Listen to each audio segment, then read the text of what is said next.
কে শুভেচ্ছা জানিয়ে শুরু করছি পর্ষদের যে ইংরেজি পরীক্ষা আজ হয়ে গেল তার এসএকিউ এমসিকিউ গ্রামারের উত্তর নিয়ে।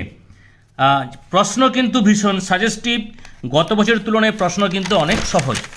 তো আমরা প্রথমেই একটা যে পার্টটা পড়েছি, এখানে যে এসএকিউতে উত্তরটা হবে একের অংশের উত্তর দাগ দেওয়া রয়েছে এবং দুইয়ের অংশ ওখানে যখন বলবো এটা খেয়াল রাখো, এই এক আর দুইয়ের উত্তর ছিল।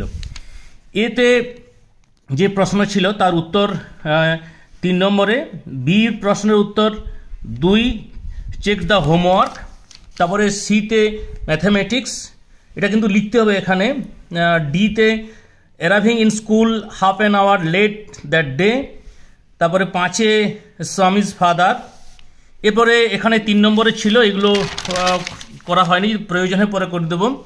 তারপরে এটা ট্রু, তারপরে এটা ফলস। এরপরে কবিতা থেকে যে প্রশ্নটি ছিল, প্রশ্নগুলো এমসিকিউতে প্রথমে দ্য পোয়েট ক্রেপ্ট ইন, 4 নম্বরে অ্যান ওকুড, তারপর বিতে আনস্টেডি, সিতে একের দাগের উত্তর, ডিতে ডির যে প্রশ্ন তার উত্তর অপশানে যে আনসার 3। এরপর 2 নম্বরে দুটো প্রশ্ন ছিল। তারপরে তোমাদের আনসিনের পুরো প্যাসেজটি পড়ার পরে এটা দেখো যে আমরা বলেছিলাম যে জুন জুলাই আগস্টের মধ্যে তথ্যের পরিপ্রেক্ষিতে আনসিন পড়ে, নিশ্চয়ই সাজেশন যখন দেখেছি আমরা এটা বলেছি বারবার।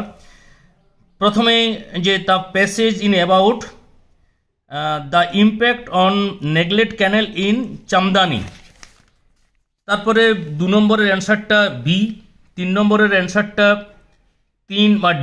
ডি, 4 নম্বরে হচ্ছে এ ড্রেনেজ। তো অনেকেই ইরিগেশন করেছে দেখছি, আমরা যখন যেখানে গার্ড দিচ্ছিলাম। 4-এ loss of capacity to hold water, B. তারপর 6 নম্বরের রয়েছে বি এর অ্যান্সারটা। এরপরে এসএকিউতে ট্রু ফলস, প্রথমেরটা ফলস, তারপরে ট্রু, সাপোর্টিং স্টেটমেন্টগুলো নিশ্চয়ই লিখিয়েছ। এরপরে আমরা গ্রামার অ্যান্ড ভোকাবুলারিতে এখানে প্রথম শূন্যস্থানে হ্যাজ বিন, তারপরে ইজ, অ্যাডভাইজ, তারপরে শুড ড্রিঙ্ক। আর এখানে আর্টিকেল প্রিপোজিশনে প্রথমে দা, তারপরে অ্যাট, তারপরে টু। এরপর যে কমপ্লেক্স সেন্টেন্সে লিখতে হয়েছে I am so tired that I can not walk, a play is being staged by the student, অর্থাৎ ভয়েস চেঞ্জে। আর এখানে indirect speech, the mother advise the boy not to waste time on mobile phone. এরপরে phrasal ভার্বে made of, passed away, hold back. আর এখানে যে appropriate ওয়ার্ডগুলো লিখে নিয়ে আসতে হবে, মানে ওখান থেকে দেখে আসতে হবে।